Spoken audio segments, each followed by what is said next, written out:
Hey everyone, and welcome to the Unmodern Podcast, the podcast where we have unscripted, unapologetic, and uncomfortable conversations that affects everyday people. If you've ever had an outlook, thought, or an opinion that modern day society told you to be silent on, that you would get in trouble for, or if you've ever heard the words, probably shouldn't say that, then this is the podcast for you. My name is Alfred, a husband, father, and an adventure-seeking kind of guy who over the years has learned to have a positive outlook on life, regardless of what society throws at me. So if you're ready to listen, let's go.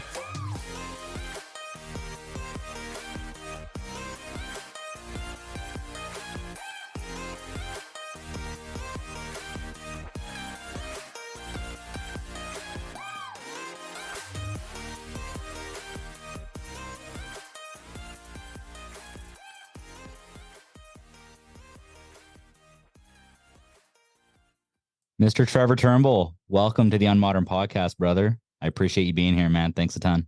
My pleasure, my friend. I always enjoy our chats, and now we got the microphone on and the recording going, so let's make some magic. I love it, dude. For those that don't know, Trevor, just like Mike Prince, is a huge part of my story in the last calendar year. A little bit more than that, actually, because the first time we met virtually in the cold plunge truth, diving into some icy water, kind of talking remotely over a little bit. And then you guys decided to go full bore with this amazing movement, Extremely Conscious. And I felt drawn to dive in fully. And I couldn't be more happier with my decision, dude. And your story is absolutely incredible. I can't wait for people to hear this. If you want to just kind of jam on that real quick and introduce yourself, I'd love for the audience to get to know you a little bit. Yeah, sure. It's funny, man. Every time you bring that up, because we both remember how we first met, but then we forget, and then you remember it again and you think, man, that was such a crazy day. Alfred in a truck, and then on the beach in Alberta where it's ice on the lake, and Mike and I sitting in about a 3°C river. It's crazy to even think that we have cell phone coverage and network coverage to even do that kind of stuff. But we just hopped on a Zoom and we got cold, man. And I still remember you and your buddy. You weren't even screaming. It wasn't even a scream of pain. It was more just like a scream of joy and then a ton of laughter. And it was just such a blast, man. It's such a great memory thinking about that. And what a journey it's been, let me tell you. And if I was to just give a quick summary to your audience. So Trevor Turnbull, originally from Saskatchewan, currently living in Mexico with our family. There's been a lot of pieces along the way that have brought us to here. And I know we'll dive into that. Unmodern is the name of your podcast. And I feel like that's another word that I could use to describe my entire life. It feels like I've been kind of going against the grain, black sheep, whatever you want to call it, forever. And it's been very disruptive. And at the same time, it's been very flow-like too. There's been tons of highs and tons of lows. And I'm looking forward to jamming on it with you. That's awesome, man. I think your story is incredible. I think it resonates with me closer than most people I've had on my podcast, obviously, except my wife. Me and her share a lot of the same background, same stories. But yeah, it's a story that doesn't seem to compute in people's brain. If you were to tell the story that people are about to listen to, that might be telling themselves, you know, the reason why I'm unaware or I don't have the knowledge. And the thing is, we're in the age of information, man. It's sometimes you read a book, sometimes you go to an event, sometimes you meet that one person that changes everything. The Hermosies of the world, the Goggins of the world, the Tates of the world, even political standpoints. People change their views and values all the time. And you did it, man. You 100% did it at a time where the word I would use is pioneer.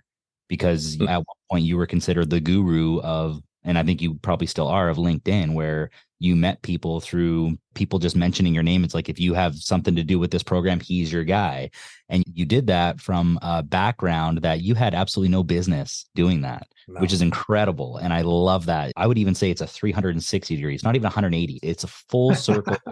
Completely coming on the dark side of the moon, so to speak. It's incredible. And I love it. And it's been inspiring for me because being a blue collar, small town Canada guy, I mean, I grew up in a fucking hamlet. It wasn't even a town. It was a hamlet. At the time when I was a kid, there wasn't a lot of people there, but the same people in that community for 60, 70, 80, 100 years, very generational, and coming out west, chasing the dollar and trying to build a future for ourselves. Because that's the way the world works. As you evolve, coal mines close, lumber mills close, things become more digital, things become more corporatized.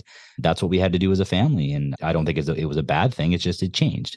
But I had this false narrative in my head where, well, I grew up in a small town and grew up from a family of tradesmen. That's my future. And it doesn't have to be. And it's pretty incredible. So I guess first, if you want to talk about your history in Saskatchewan, what you did as a kid, bruiser, I think is the word I would use to describe it. I'll let you expand on that. Yeah, for sure. I was thinking of a word as you were talking there. I've been a bit of a shapeshifter my entire life, and I hadn't really even thought of that word before, but it's very true. I've had many identities, and I think the constant that has been true over the years is that I've created them. They weren't just given to me. And there was a time in my life, though, where I was very much just kind of labeled in my life as, well, you're from here and you do this, so therefore you're that. And for me, that was hockey, as you mentioned, growing up. I shared this inside of our private WhatsApp group that we have in our inner circle, of course, too, that memory as a child, right? I remember like 5 years old going to the skating rink. I'm pretty sure somebody took me, but I might have even walked by myself at 5 years old, which tells you how old I am, one, because parents these days wouldn't even let their kids get out the door without the leash on, right? But I was just obsessed with it when I was a kid. And I was pretty good and I was big, right? I remember my photos when I was about 10 years old and I was taller than all of the coaches on the team. It was pretty nuts, actually, how big I was at the age of 10, 11, 12 years old. So I had a lot of opportunities presented in front of me with hockey. And when I was about 14 years old, I was listed in the WHL with a team, Seattle Thunderbirds. And then I was with Prince Albert after that. And I started fighting when I was like 15 years old, like physically fist fighting. And I felt like I was kind of pushed into it, man, to be honest, because I was 6'2" and I wasn't that heavy at that time, probably like 175 pounds soaking wet, but I put on weight pretty fast. And I was told by people that if I wanted to make it in this game that I loved and follow my dream, that I needed to play aggressive. So the way that I computed that, and there was a lot of programming from childhood and again, the experiences and stuff that made me think, okay, I need to fight. So I fought for a lot of years and it kind of shaped my identity for a while. And when all that stuff ended at the age of 20, when my junior career ended, I had to decide, what am I going to do? Go and get a degree or go and duke it out down in some tiny little Texas town in the Central Hockey League. So I went down the college routes, spent about 6 years in that. I was on the 6-year program for a 4-year degree, if you know what I mean. The first 2 years were just a lot of hanging out and partying because I was still a hockey player, right? I wasn't that next version of myself. And man, honestly, like I could talk for an hour and a half about the evolution of all those other pieces, but I don't want to go too in depth on this. Is there anything in particular you want me to get into with regards to the childhood stuff and the Saskatchewan upbringing and all of that? No, I think that's pretty good. I mean, the town that you grew up in, what was that like? Was it a situation where that was where your grandparents were from, your parents were from, or did you migrate from another area? Is that a situation where it's similar to my story where you had 3 or 4 generations prior and then really either your parents or yourself were really the ones that made that transition? I'm kind of curious about that a little bit. My entire family was from Regina, Saskatchewan, and we stayed there until I was about, I want to say 11 or 12 years old. And then we moved to a small town, Nipawin, which was about 5,000 people, which really expanded a lot of opportunities for me as a kid because I was able to just get out on my bike and go do whatever I want and go golfing in the summertime, clubs over the back, and walk to the hockey rink and all that kind of stuff. There's nobody in my family that had any kind of background in hockey either. That was just another example of how I was just a little different than everybody else in my family. Quite honestly, man, for a long time felt like I was in the wrong family. I didn't feel like I fit, to be honest. There's no doubt that the small town mentality definitely held me back in a few ways, but hockey helped me get out of it because it allowed me to travel. It allowed me to see different places, meet different people. It brought me into the States, actually, because I played my last couple of years of junior hockey down in Minot, North Dakota, which was a whole new world to me, right? I was stepping outside this small province where you kind of know everybody in a lot of ways. And you start to see that people have different opinions about the world, about politics, about race, about everything. It was really kind of eye-opening at that time. It wasn't until I was about 35 that I actually got outside of the province of Saskatchewan.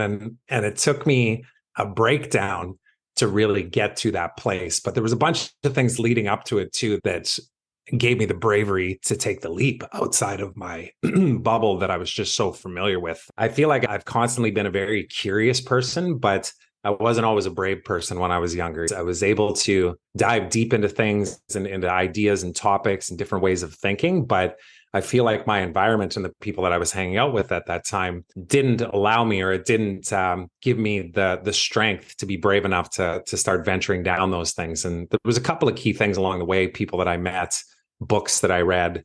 The 4-Hour Work Week, I know we were chatting a little bit before. That was a huge one for me. That was in about 2003, 2004 that I read that. The Lonely Planet Story, Unlikely Destinations is another one. And that's a huge reason why we're in Mexico right now. And that was about 15 years ago that I read that book as well. Yeah, man, there's so many avenues I can go down with all this stuff. And let's talk about your transition from hockey. You kind of went and decided to do the 4-year degree. And then you said the 4-Hour Work Week, and I know that was really the first tipping point. Why don't you just kind of expand on that, the title of the book, the author of the book, the context of the book, and how that shaped you from being a bruiser hockey player to now kind of going into this academic avenue, and you're like, really, what's my vision? Because if you went from high school to a junior hockey player, if anybody said that person's going to be a digital marketer, or that person's going to desire to live in Mexico one day, some people may not be able to bridge that gap. And these couple books you're mentioning seem to do that. But if you want to touch on the first one, the 4-Hour Work Week, I'd love for you to explain to people that book and what it did for you.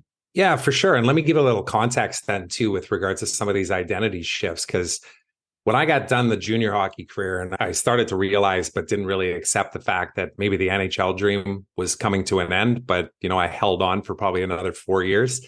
And I started to take school seriously. I initially enrolled in elementary education, which I got out of in about 6 months because I realized all my buddies were taking business courses. And then I started to see what the opportunities were in being a teacher, both with schedule and kind of money I could make. And I say that because it's interesting how it came full circle into this online space and how I essentially became a teacher, created online courses around LinkedIn, had like 26,000 people purchase those online courses. I've built many programs to support people on a mentoring and coaching level, on lead generation, and just how to position themselves as authorities in their niche so that they can build an online business, so that they can go and live the life that they want to live, and all the other pieces that associated with that. But when I got done university, I ended up with a marketing degree, and all of my classmates were off getting jobs with advertising agencies and going off to Toronto or some of the big cities. And I stuck around and I just went straight into sales. I just felt like I had a natural transition into relationship building, and I wanted to get some mentorship. I had a great experience with that and a lot of success, but I had this feeling inside of me that something was still missing. And that's where this book comes in to the story, because I had a friend of mine who handed me the 4-Hour Work Week book, which he was already down the path of living. And maybe even before it was really, truly feasible. Like today, we've got a Starlink at our place here. Of course, Elon Musk is throwing these satellites up in the air all over the world. You can do what I do from anywhere. You couldn't in 2004. So he was a bit ahead of the game at that time. But for me, when I read it, there's always that initial thought that, wow, this sounds incredible. And then at the same time, too, you're thinking, this sounds insane. Like, there's no way that this is possible. And that's one of the things that I've learned over the years, too, is that as I've started to stretch my beliefs and not necessarily dove straight into things that I thought were crazy, but at least went, I wonder if, maybe I should go research that. Maybe I should go talk to somebody who's actually done it instead of just reading the book. Maybe I should actually go and try and live that life and see what happens. And who knows, maybe I'll fall on my face, but hey, at least I tried. And that's what it was for me, man. Like, I got into entrepreneurship in 2005 with my first business that I started with that friend. We built a website development company way before all of these tools existed. So we were just kind of slugging away, building hard-coded websites and selling them to small businesses. And again, probably ahead of our time a little bit, but it was the starting point to living this life that I live right now, which is I'm sitting in a place that's in this beautiful community in tropical paradise on an internet connection, talking to my bro who's back in Edmonton, who we chat with every single day. I envisioned this, like I saw myself exactly here, like this moment right now, 17 years ago. And it was a book that actually started that. But I had to first overcome the thought, is this actually possible? Because I know now that whatever we believe has a high propensity to come true. So if my belief is that's impossible, then of course it's going to be, because you'll never actually leap outside your comfort zone to figure out whether or not it is. it's taken steps. I've dove into things, and then I've also retracted and ran back for safety many, many times too. But that book is written by a guy by the name of Tim Ferriss. For anybody that's not familiar with it, I definitely recommend you check it out. And then also go and listen to his podcast as well. This is one of the other amazing things about all this information we have. Like you were saying, Alfred, is information's not the challenge anymore. It's just, will you commit to putting to action the things that you're learning, and get around other people that have been where you want to go, because that's the ultimate way to cut the learning curve. So the mentors that I've hired over the years have cut off months, if not years, off the learning process and help reduce the amount of suffering. It doesn't eliminate the pain, but it reduces the suffering. And that's huge. I love that, dude. Yeah, I have not read that book yet, but since kind of joining your guys' inner circle with Extremely Conscious and just wanting to become better in many facets of my life, I am reading more. I was not a reader. If you asked me from primary to grade 12 how many books I read, I would tell you all 6 of the Goosebump books by R.L. Stine. That's the extent of my reading. And that's legitimate. That's the truth, right? Is I was not a scholastic person. Maybe that's just me being a dude, and I was more interested in things than words. But yeah, same, man. Since I've purchased The Daily Stoic, I've purchased a couple ebooks, I've read David Goggins' book, and it's just really interesting. And we're talking about the Tim Ferrisses and the Goggins of the worlds. And the message here isn't to say you need to become these people. The message isn't you need to emulate their lifestyle or emulate their path. That's not what any of this is, because obviously that's not what you did. Certainly not what I'm doing. But if it just generates a little bit of momentum, if it just generates a little bit of change or a little bit of open-mindedness and kind of has that unlock in your brain of this single lane life path that you're on, not to say that getting off that path is bad, or maybe you're on a great trajectory, who knows? But it's about being open-minded. It may not be for you, but at least you explored a different avenue. And maybe that allows you to just kind of understand why some people do certain things or what opportunities, or maybe you do the exact same thing, but in a better destination. Or in a smaller community. Maybe you move from big city Regina to a small town in Saskatchewan because that's what you want for your children. I know a girl that I went to high school with, and she since moved to a smaller town in Alberta because she was just sick of Edmonton. She just didn't like the school system, the backlogged hospitals. She wanted something smaller because we both also grew up in the same community. So she wanted to emulate that. But I love this idea of we're in the age of information where now being the first is very difficult. Whereas back in 2005, being the first was almost, exciting because you were the first. You were able to kind of see that gap. Now being the first is much more difficult. So now you have to really be singular focused. And I know Joe talks about this on his podcast, and a lot of people talk about your niche. What is your expertise? What do you have to bring? Because it's very rare that you're going to be the first in a lot of things now, right? And that's the problem, is people want to buy a program or buy a system and have the system do it for you. It's like, well, if you're doing that, the person you're buying it from is already ahead of the game on you. Whereas if you buy a system to help mainstream your niche, so if I hire you to do my lead generation, but my lead generation isn't for LinkedIn because you're already in that space. So I'm already competing with a person that I'm expecting to be my mentor. But if I buy a lead generation for oil and gas consulting or cold plunging and breath work, even though that's kind of becoming a saturated market, whatever your niche is, that's what I think people need to understand, is don't try to have somebody do the system for you. Leverage their expertise to fast track what you want to do. I have a goal and an idea in mind, but it's fluid. It's not concrete. I haven't really found that paved road where it's like, this is where I want to go down. I feel like I'm kind of still in the trees, and I'm still trying to kind of navigating my way through, where do I want my family to end up? What do I want to do? What would be most fulfilling? But I love that idea for you with that 4-hour work week.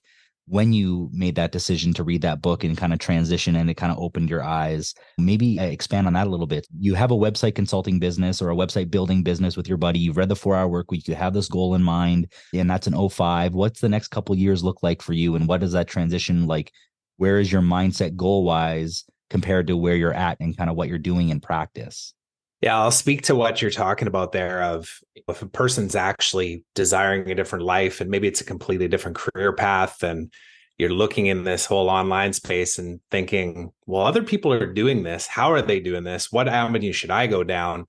Am I too late on this one? Should I invest my time over here?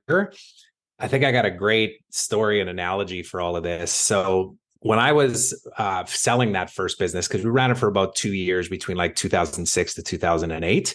When I got out of that, my first thought after selling that business was, what am I going to do now? Should I go start up a new thing? I didn't feel like I actually had the expertise to kind of do it all over again, because it was a grind, man. That first entrepreneurial venture, when you take that leap, like you're going to fall on your face. There's just no way around it. So you either got to be willing to accept that and learn from it and then get the guidance, like I said, or you're just going to go back to the job and you're going to feel that that's the safe, secure way to approach life. Now, back then, because this isn't that long ago, but we're talking about a time when social media wasn't really a thing yet. Most people had a Facebook account maybe around then, 2007, 2008. And Twitter was just starting to become a thing. LinkedIn was just getting traction. YouTube had been around for a while, of course, but the TikToks of the world didn't exist. All of that kind of stuff. That's only been in the last few years. So at that time, I remember an experience that just blew my mind, man. But it wasn't for what actually happened. It was for what I saw as possibility and potential in the future. So this is kind of speaking to that idea. It's almost like the Wayne Gretzky analogy, right? Like go to where the puck is going, not necessarily where it is right now. I had a moment like that. So when I sold that business, I actually ended up working for another company because I did end up going into a job. There was a certain part of me that was like, dude, I don't know if I can do this again. I'm just going to go get a job. At least it's in this industry that I like. Let me just go try this out. And it was with a company in Saskatchewan where I was essentially selling the same thing. I was selling websites, and then we were starting to do apps and that type of thing back then. And I had some contacts in the sports industry, and the company actually gave me the account for the Calgary Stampeders, which was one of the clients at the time. We had built their website back then. And I started to dive into this whole social media world and how it was impacting the way that fans were interacting with players and how organizations were interacting with their players and the sponsors and all of that. So I pitched an idea to take all of those feeds and bring it into one place. And we called this new platform Stamps Connect. So it was this like one place hub that you could see everything being talked about, from the players, the fans, the executive, everything in between. And it got a lot of traction. And I'm very grateful for the fact that they took that leap, because it was very cutting edge. Like there was no other sports teams really, even in the major professional sports, that were doing it. And in doing that, I started to get into webinars then too. So we were teaching people, this is what we're doing. This is what's working. Here's how it's tying into the corporate side. This is how these teams are making money off of this stuff. And I did a webinar with the guy that I was working with at the Calgary Stampeders, because he was the guy that was executing on all this. I was the consultant. And then we knew that we wanted to get a topic expert. We needed to get somebody in that just understood the evolving nature of sports media and what was happening in the industry and how social media was impacting player interviews and recruiting, all of that stuff. So I reached out to this lady by the name of Kathleen Hessert, and she had a consulting company called Sports Media Challenge. And she was best known. People probably wouldn't know who she is, but she's really well known as one of the very first female commentators in NASCAR back in the 70s, which is like game breaking, right? There was no females in that sport back then. So very well known and very respected with regards to coming in and doing like media training for players and that type of thing. And I thought, I wonder if we can get her to come on this webinar and just talk for like 10 minutes. And I was thinking, well, how am I going to reach her? So I reached out to her on LinkedIn, didn't hear anything. And then I sent her a tweet, and I was only about 6 months into having a Twitter account. And she got back to me in about 30 minutes, man, and said, I would love to. This sounds amazing. And dude, my whole world just exploded right then.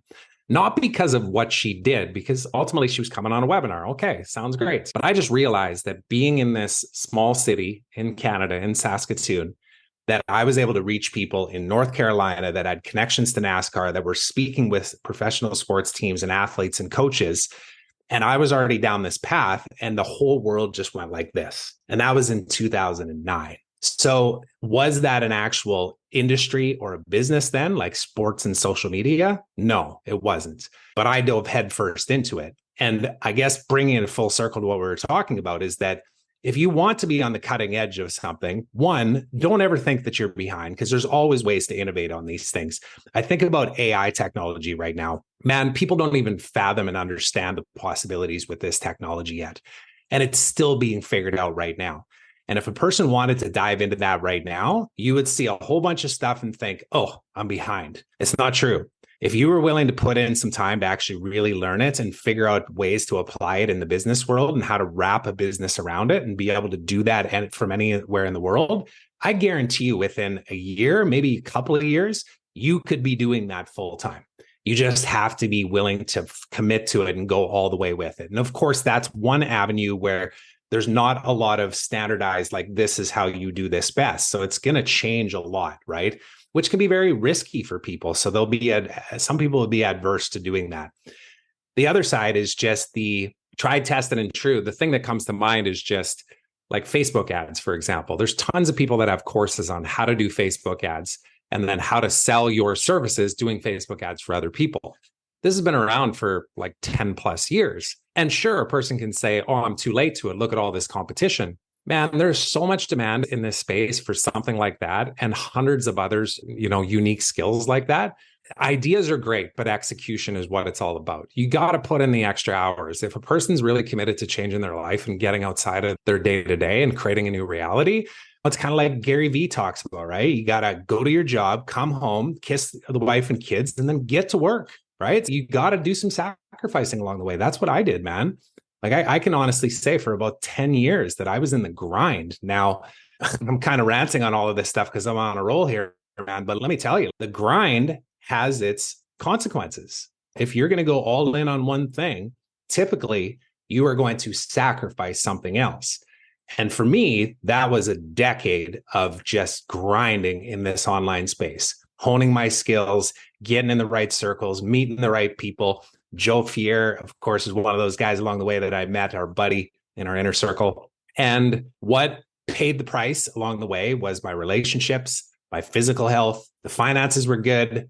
The egotistical fame was great, but man, it came at a lot of sacrifices. And ultimately, it's driven me to what I've co-created with Mike and what you've helped co-create here, even with Extremely Conscious Now, is that I had a question one day. I wonder if you could have it all. I wonder if you could curiously explore the things that you're not sure about, but then ask the right questions, get in the right circles, move in that direction without sacrificing your relationships, without being a shitty dad, without sacrificing the finances or your physical health or whatever it might be.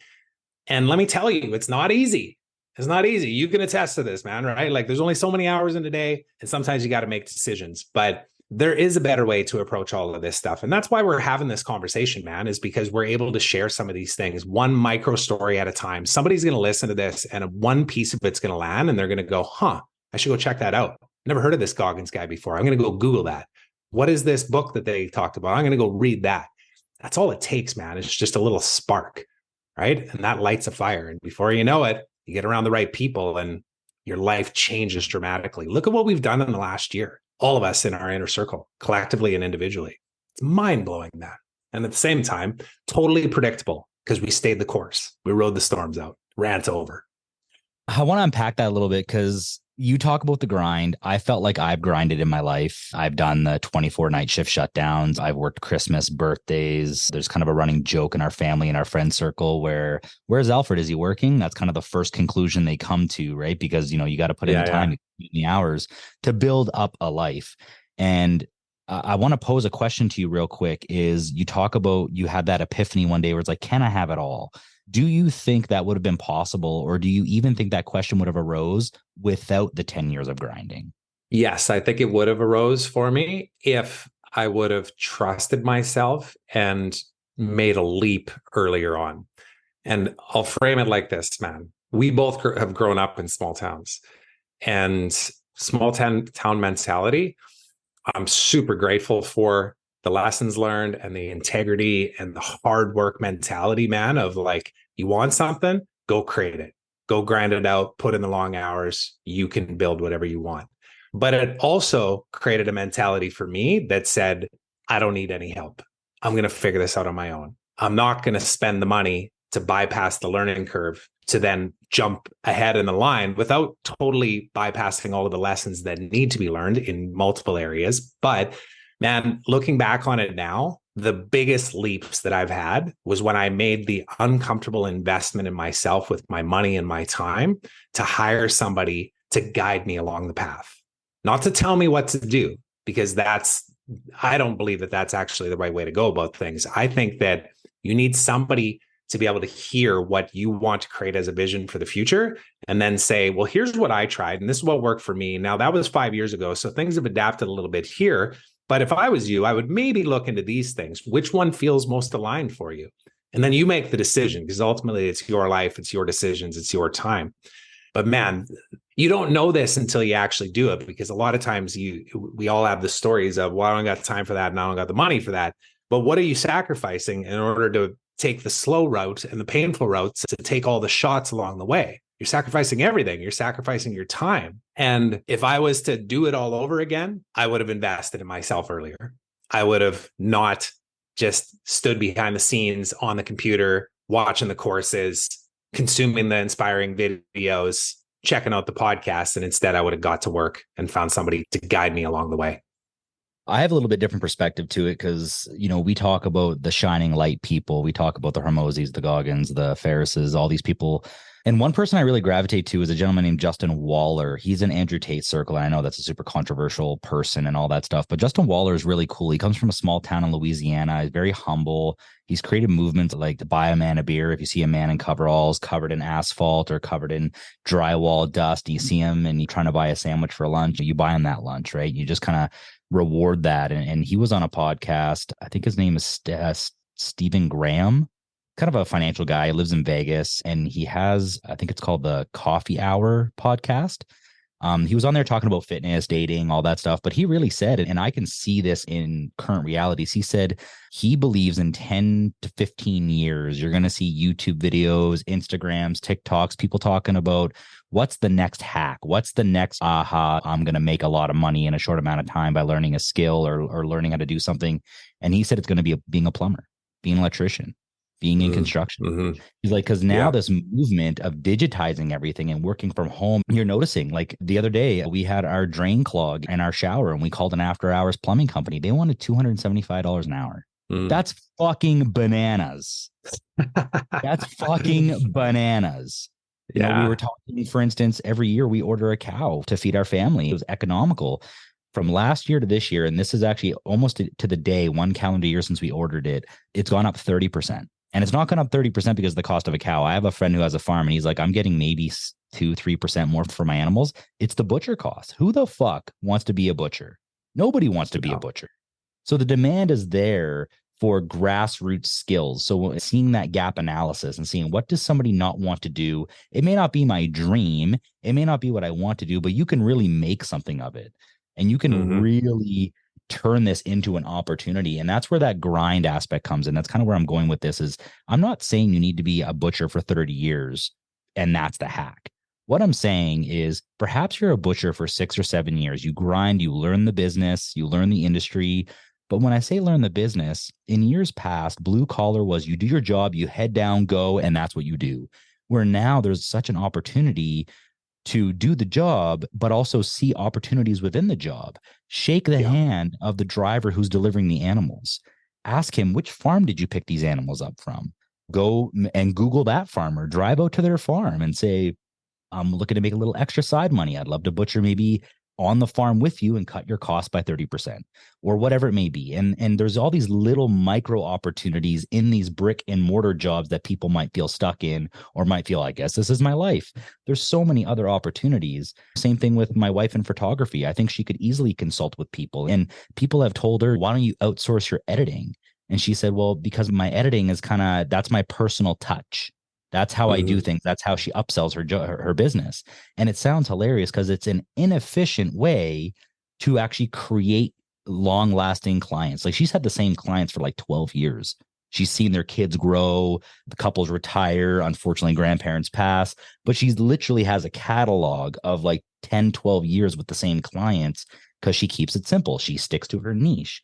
But is there an opportunity to maybe do a consulting or build or collaborate with other brands? And I think that's where it is I think people are trying to go from maybe you're 18 to 25, you worked construction or you were a welder or you were a hockey player, and then things just don't work out for you. And you're like, man, what the fuck can I do now?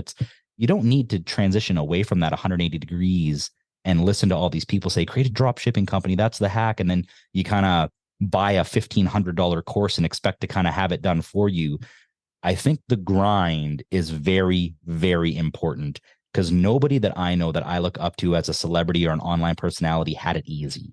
Nobody sat there and said, I had an epiphany one day. I hired Trevor. Now I'm a LinkedIn marketing expert. There was a degree of learning. There was a degree of grinding and understanding the model and understanding how to do certain things. And I want to really reinforce people that when you feel like you're in the thick of it, that's actually a great opportunity to work a little bit harder, not a lot. You don't want to burn yourself out, but if you're working 44 hours a week, if you work an extra 3 or 4 hours a week in something else, by the end of a month, you've put in a week extra into something else.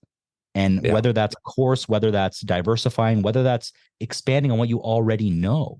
So for me in oil and gas, I feel like I could easily go to another company with what I've learned in the industry, and I could absolutely do a gap analysis on what they do right and what they do wrong very, very quickly. Is that a business opportunity for me? Sure. Do I know how to formulate it? No, but that's the gap. That's the road that I think I need to take, that I'm likely going to take, because I don't need to go from what I've done in the industry for 16 years and go 180 degrees and go digital. Is that an opportunity or a possibility? Of course. But I think that transition is a bit more comfortable and feasible, but it's not possible without the 15-year grind, without my friends saying, hey, is Alfred working? Unfortunately, I am. Am I working Christmas this year? Yes. I'm not going to see my family for Christmas. It is what it is. That's the sacrifice, but that's not my story. That's not my 40-year life path. I can diversify if I want to. And unfortunately, for some people, it takes either a rock bottom moment or a traumatic life event or a traumatic career event to make that decision.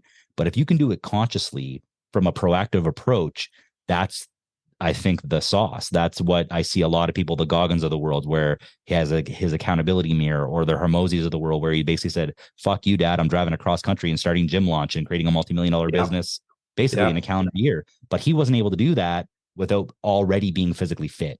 In his high school years, Hermosi was in the gym 6 days a week, learning the gym, learning the terminology, learning everything. And then he made that, but he wouldn't have been able to do it without that.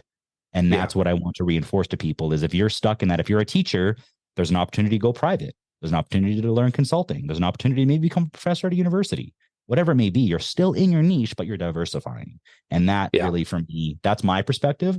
And I think that's what some people, they lose that because there's these shining stars of you can make $1 million sleeping in your bed. There's a journey there. There's a road that has to be traveled to go from point A to point B. And it's not straight vertical. It's horizontal. There's grinding, there's 60-hour weeks, there's sleepless nights, there's stress, there's fights with your wife. If you don't experience that, getting there from a probability perspective lowers dramatically. Dude, there's so much good stuff that you said there. And I got tons of little thought bubbles popping up. Let me see if I can grab a couple and pull them back down here. But this whole idea of honing your skills, you talk about the trades, for example. How do you get good at a trade?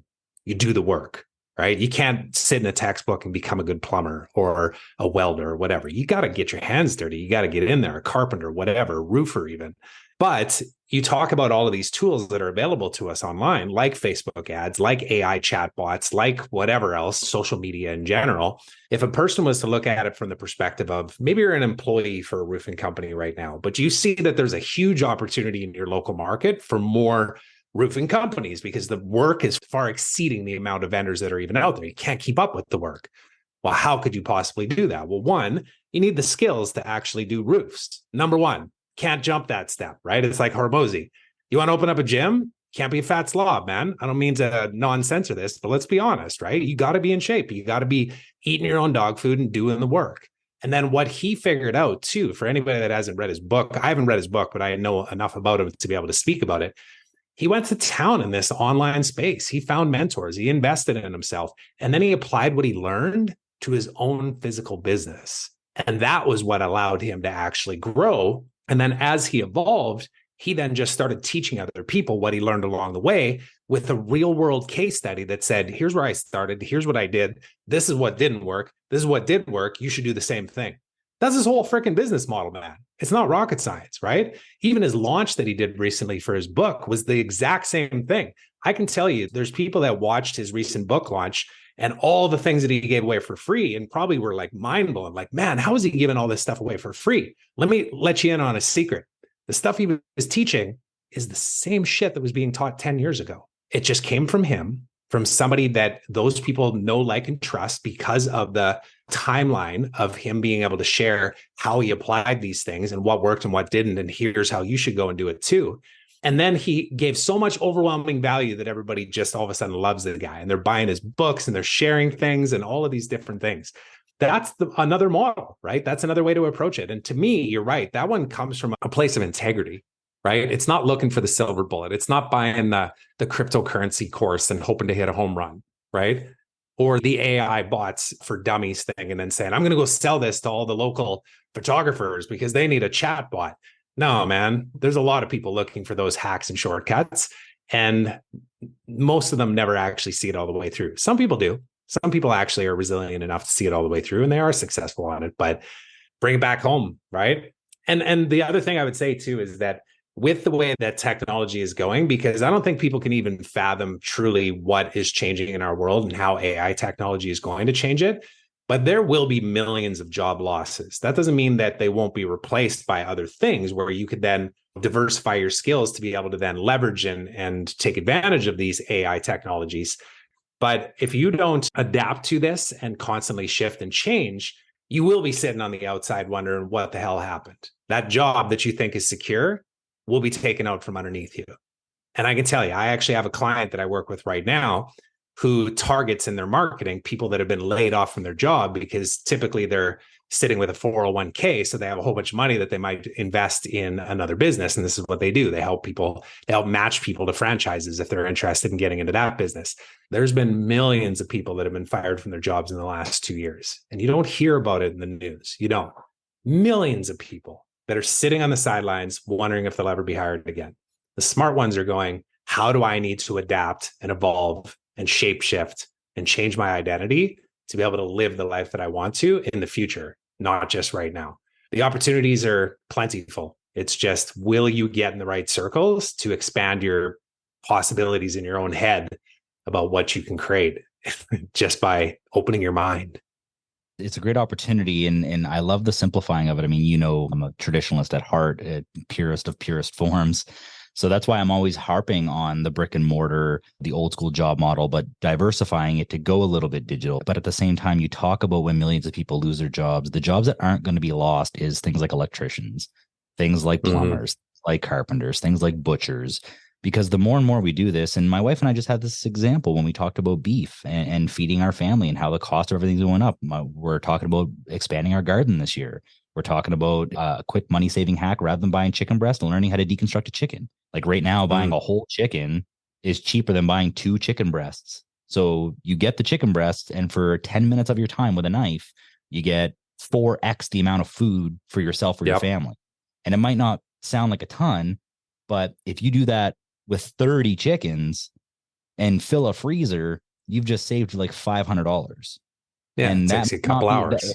It may not sound like much, and I'm not calling myself a butcher, but now you take that money and put it elsewhere for anything else in your life, right? Is if you want to learn marketing, there is something to be said about hiring marketing experts and mentors, but there also is something to be said about doing it the long way. Is okay, trying and failing. If I hire you to teach me how to use LinkedIn, but I've never used it myself, I'm not doing myself a service. I'm doing myself a disservice. So I feel like you kind of need to try and fail, or at least try and put in the extra hours, learn how to use an Excel spreadsheet and do the manual calculations yourself, and then learn how to make the formulas to make that more efficient, a little bit at a time, and go grassroots. We talked about Joe earlier. He was building PowerPoints grassroots, putting in all these hours, and he's like, what if I use Canva and I use this program where I'm doing the exact same work, but I can kind of just build and expand on it and stuff and just make it a little bit more efficient. And then maybe he can take that and put it into an AI tool one day. And I'm sure he will. He's just a pioneer in his industry. That's kind of what I'm getting at, is there's levels to this. And I feel, and I've done this too myself, where I've hired a trainer before I even stepped foot in a gym. Years and years ago, my wife actually won a 6-month membership. I think it was Good Life or something. And I'm like, well, I guess I'll go with you. At that point, this was probably fucking 10 years ago, I had never stepped foot in a gym, and I already hired a personal trainer to help me. It's like, okay, did that do me a service to learn machines and stuff? Sure. I didn't love it. I didn't like the gym atmosphere. I didn't like the traveling to and fro the gym. It just wasn't for me. And so I lost a ton of money on that. And I think it was like $2,000 or something. And it was one of those moments where I had an aha, where it's like, okay, if I would have done that first and learned a little bit, I wanted to support my wife and do all those things, but maybe now I do it from home. And I find that's way more convenient because I do it in the morning, do it in the evening, and it matches my chaotic schedule. And I feel like that's what people need to do is they need to learn what doesn't work for them and learn how not to do certain things. And my favorite athlete of all time, Tom Brady in the NFL, he had a very ringing phrase when he was talking about his growth as an athlete and as a professional and then learning business. And he says, he's like, once you learn the right way, you can't unknow the right way. You know, you're not going to digress in that area. You're going to learn what works for you. It's the same thing if you look at people who are vegan or keto or all this stuff. Once you learn what works for your body, you're not going to start experimenting anymore. That you're going to have that down pat, bang, that's ready to go. Now, what else do I need to work on? Maybe it's different exercises, maybe it's different sports. But once you figure that one out, it's done. So if you're in a niche market or you want to do Facebook ads, once you learn that, really how to do that and have it dialed, you can hire a mentor to make it a bit more efficient. But once it's dialed, now you can put your energy in and focus into another area. And that's that journey. That's that road that has to be taken, is from point A to point B, not point A to point X. There is a road that has to be traveled. And that's what's, I feel like people are sold on the X, Y, and Z, and they're not sold on the E, F, G. Like they're not sold on that other stuff, right? And that to me is a huge gap analysis and again, I'm going to go back to our friend Joe is the ringing phrase he has in his podcast is he's a top 1% podcaster in the world. But his opening line is, I'm not here to make you build $1 billion business. I'm not here to sell you on this shining star that most people will never get to. I'm here to just either work the same amount of hours, but grow your business. Or if you want to put in more hours, you can see it grow exponentially. And I love that simplified, real world example of somebody who's tried and true, who you could hire or who you could lean on to. Same thing with you is I'm not going to teach you in the inner circle with Extremely Conscious to bench 300 pounds in 6 months. That's not what I'm going to do. We're going to do little things to change your life and really alter and make your life more efficient. And then where you choose to put that newfound energy or that newfound time, it's up to you. And whatever that is, hopefully it's towards a goal of living a more fulfilled life. But maybe it's to reconnect with your wife. Maybe it's to play that video game that you haven't played in years and feel like you've created more space and time to do what's fulfilling. That's individual. But I feel like that road from point A and then that sequential required approach, that slow, maintained, sustainable growth, that's where people aren't doing it. And that's the problem for me anyway. And I know that I've done it too. I'm a hypocrite when I'm saying this, but I've learned how not to do certain things. Now I need to go the Tom Brady route and find out the right way to do it so that I no longer feel like I'm spinning my tires, trying 6 or 7 different approaches to the same desired outcome. Is once I find that desired outcome, I can refocus and reframe and put it to where I want to do it. Oh, dude, again, so many things I could spin off of here, but I'm going to focus on one in particular because I think there's an important piece that you're talking about that is the thing that you and I have leaned into in the last year or two, which is, yes, if you're at 0, start at 0. Don't try and jump to the end. Let's use push-ups as an example. Boys, we're doing 100 push-ups a day starting tomorrow. Go. It's like, fuck, man, I couldn't do 3 push-ups when I first started the push-up challenge, right? So now what do? Nothing? Because I can't do 100? No, I do 3. And then I do some research. And then I also find ways to motivate myself and then say, fuck your motivation, just do it anyways. Like all of the things as you start to get inspired along the way. But knowing where you are in the journey, telling the truth as to what that looks like in your life, and then saying, I'm going to commit to this anyways. Even if I sound stupid, I look stupid, whatever it is, I'm just committed to being better. Know where you are on the journey and then go put in the work. As you start to evolve though too, and just continue with the push-up analogy. So say when you finally get to that place where you're like, okay, 100 push-ups a day, I could do that all day, man. That's easy. Now you're at the next level. What's required at the next level is to get uncomfortable again and go, I wonder if I could do that. Oh man, I can't do that. I couldn't possibly do 100 push-ups and 100 burpees in a day. I don't know. I can only do like 6 burpees. Cool. Let's do 6. So do those 100 and those 6. So you're stacking these wins along the way. And as it relates to the business side of this too, I was thinking about this as you were talking, because one of the things that I've learned along the way, and part of what I'm referencing even too of like, what would I do differently if I started over again? And that would be to find mentors at every stage of my business, was I was able to create very successful businesses just by sheer grit and hard work, man. Like I got up to a $1 million company without a whole lot of skills. Like I still didn't even know how to put a spreadsheet together to do a proper P&L, and I was building $1 million companies. But as soon as I then realized, okay, I just got to the top of this level and things are ticking right now. But if I want to go to that next level where I see these guys operating at, I got to say, yeah, I'm really good at just selling stuff. But the people that I'm actually selling it to, they're not getting great results. Let me tell you the truth, right? And I have no idea what's coming in every month or what's going out every month because I don't really track my finances. There's the truth again, right? So I'm now at the bottom of the next level and I'm going, who can teach me these things to help me get to that next level? And when you think about it just in a number standpoint, it might be from going from zero to $5,000 a month in income in your own business. Now that might be enough to replace your job in some cases. Maybe it's 10,000, whatever. That point where you say, okay, this is what I do now. See you later job. But then the next step is like, what about the 10 to 50K or 100K? What about the 100K to $1 million? What about the $1 million to $5 million? What about the 5 million to 25 million? Totally different ways to operate. When you get to those higher levels, it has very little to do with the tactical aspects and has more to do with you as a leader. See, I didn't know this stuff before I started down this path, man, because I didn't know what questions to ask. I had to start at zero, work my way up, and then go, okay, I don't think I know what I'm doing here. Let me go find some people, read some books, listen to some podcasts.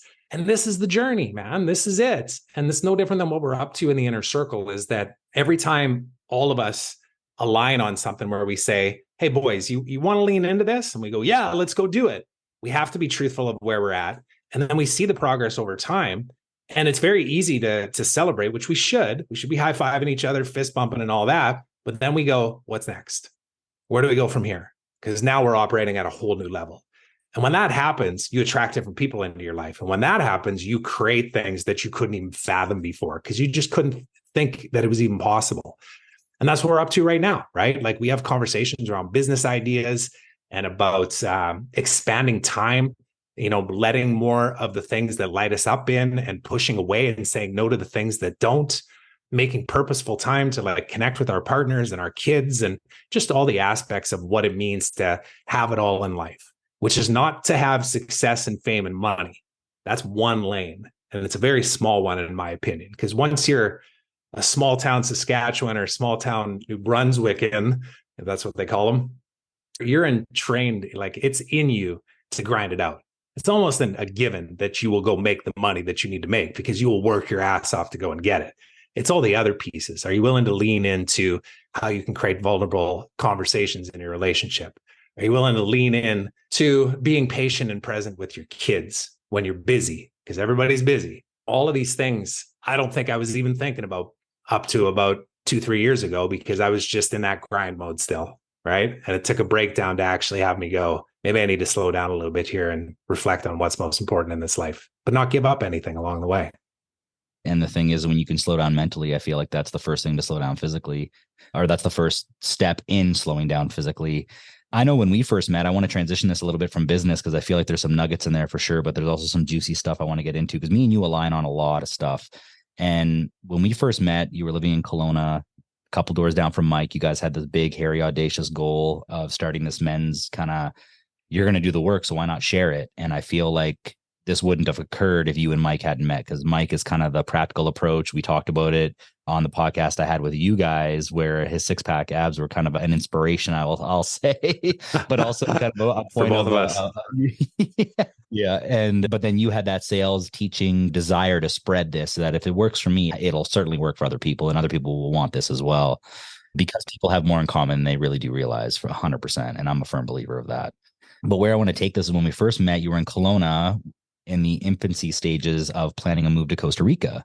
And Costa Rica, the most biodiverse country on the planet, absolutely gorgeous. I had the pleasure of being there with you as my gracious host. And where I want to go with this is you're married, you have 2 young boys. You had every reason to really say, that's going to be hard. That's going to suck. Like there's going to be growing pains.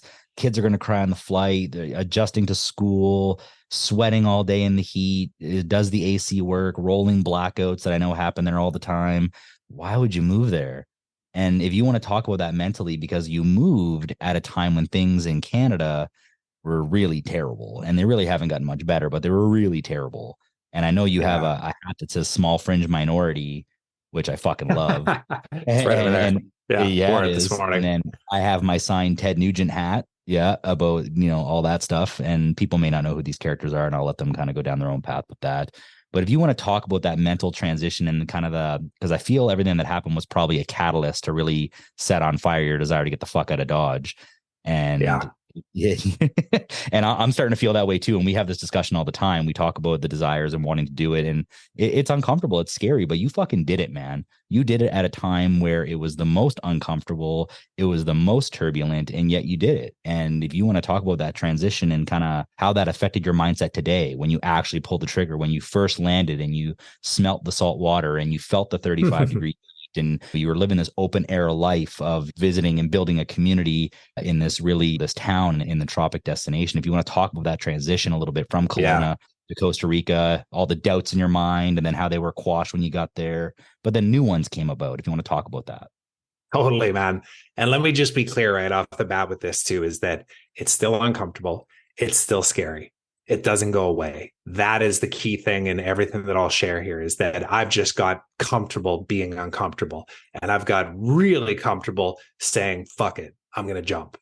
And then knowing that I'll figure it out along the way, and also being smart enough to ask for help. So I'll just preface it with that. But give a little bit of context. And I brought this book out before because I knew I wanted to show it in case we use these videos. I'm sure we will. But this book, man, I read in 2007. For people that are listening, it's called The Lonely Planet Story, Unlikely Destinations.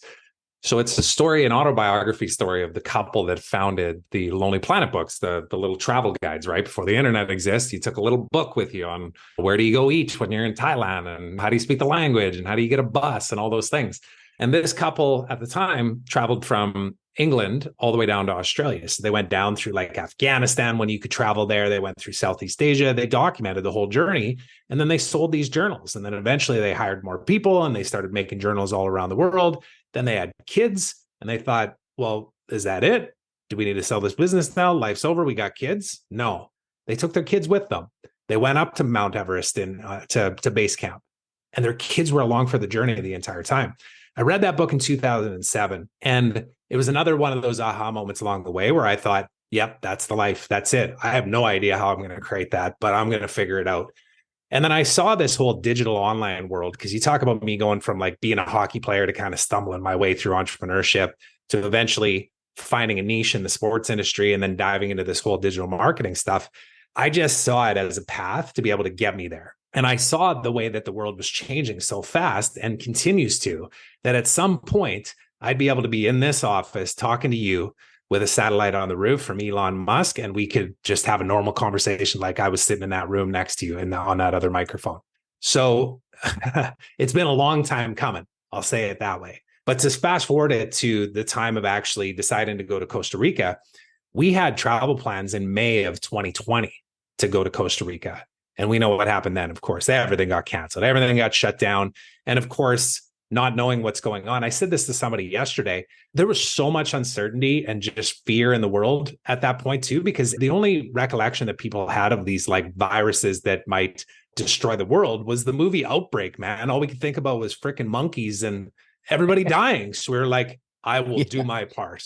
And I will lock myself down. Yeah, well, let's figure this out. And at the same time, we were like, man, am I grateful that I did all of the work to get to the place that I am, because nothing in my life changed. I was all online. Our kids were too young for school then, so we didn't have to worry about that. Didn't affect us really.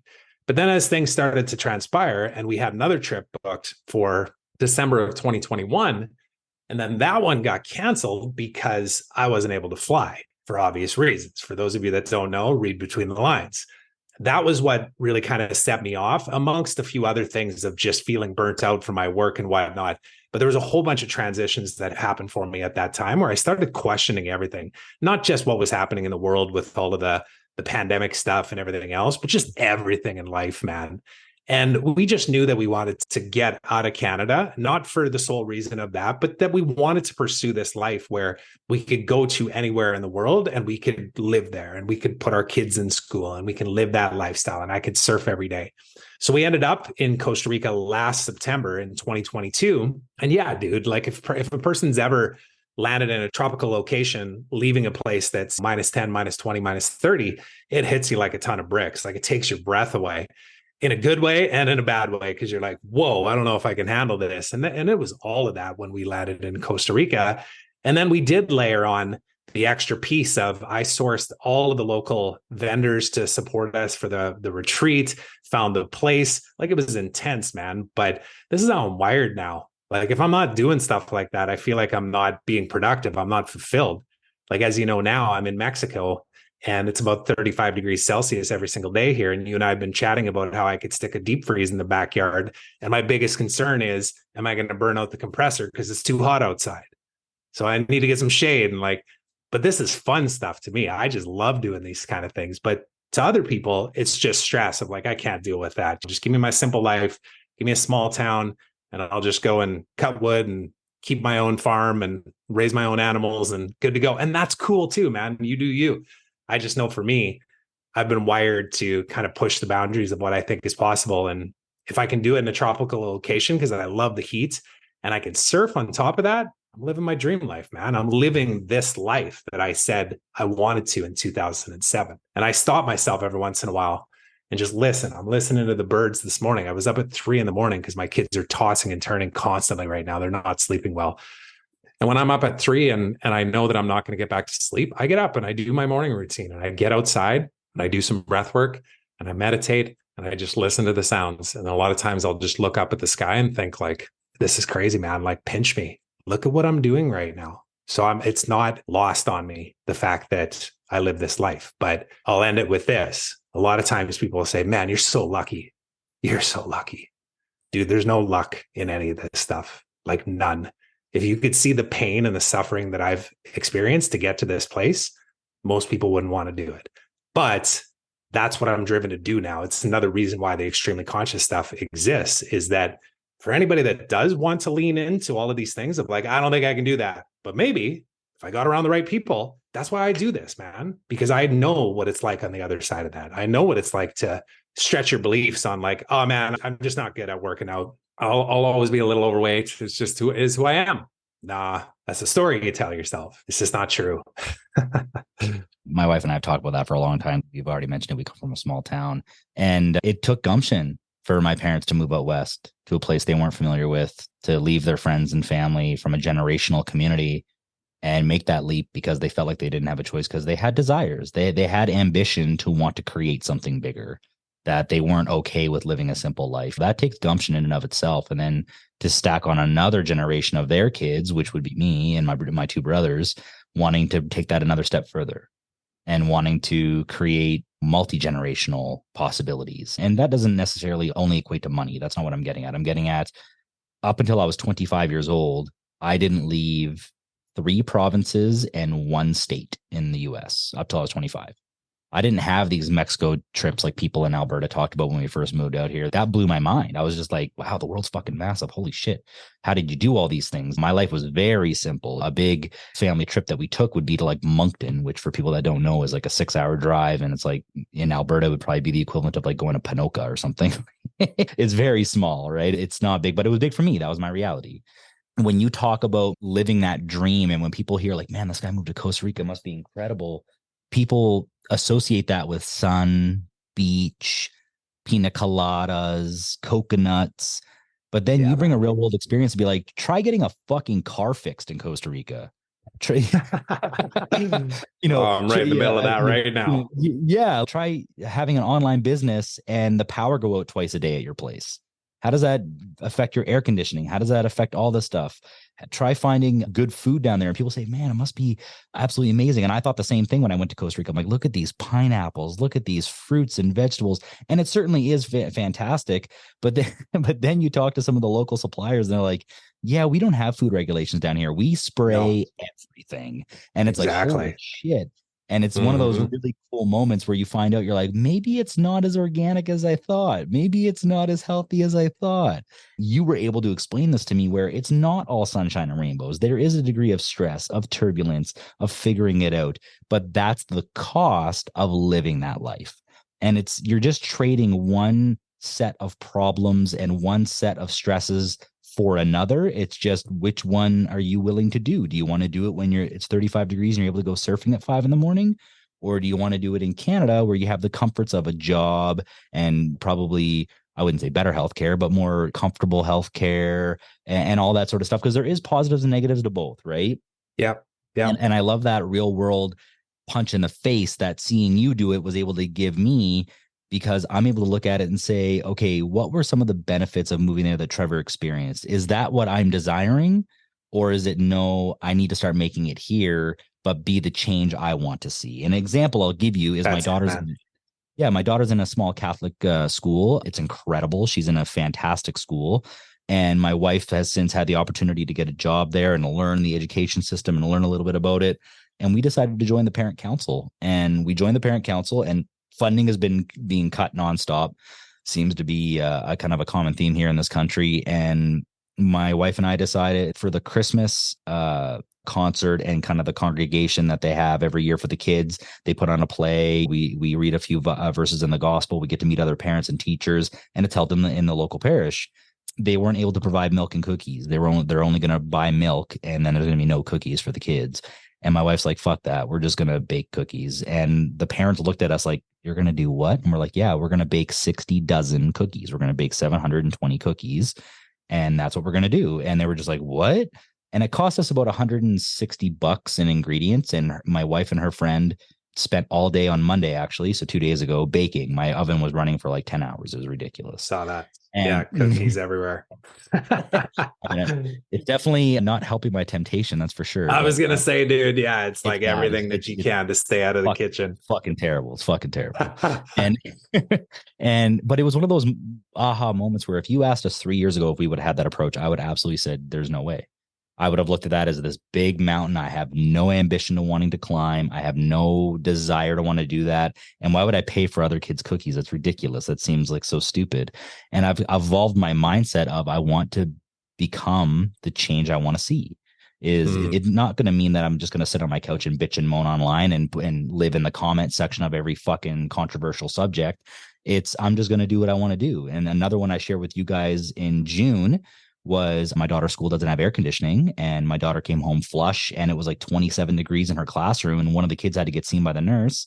And the old me would have went to the superintendent or somebody and bitched and moaned and basically put the blame on somebody who has zero control over the situation.